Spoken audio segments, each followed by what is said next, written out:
Assalamualaikum dan salam sejahtera kepada semua pelajar yang saya kasihi. Selamat datang ke episod ke-18 dalam siri 100 Hari Motivasi Pelajar.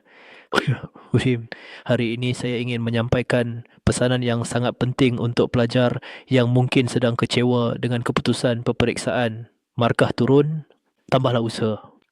Pelajar yang saya sayangi, ini turunnya markah bukan bermaksud kamu gagal selamanya. Ia juga bukan menandakan kamu tidak pandai. Turunnya markah hanyalah isyarat bahawa usaha kamu perlu ditambah, bukan dikurang. Jangan sedih terlalu lama. Jangan rasa diri tidak berguna. Jangan bandingkan diri dengan orang lain.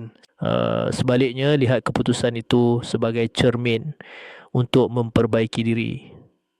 Adakah kamu belajar cukup konsisten? Adakah kamu ulang kaji atau sekadar tengok sekali lalu?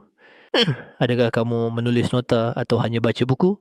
Adakah kamu buat latihan mencukupi? Adakah kamu fokus ataupun banyak gangguan? Markah yang turun sepatutnya menjadi pembakar semangat, bukan pematah semangat.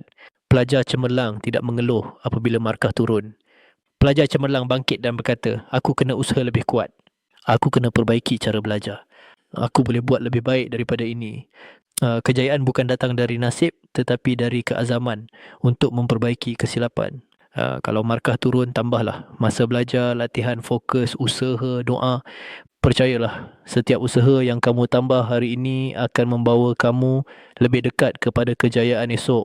Jangan putus asa, markah boleh naik semula kalau kamu berusaha semula. Jika pesanan ini bermanfaat, jangan lupa subscribe channel Pengetua AI YouTube untuk mengikuti episod-episod motivasi pelajar seterusnya. Bangkit, usaha dan terus berjaya.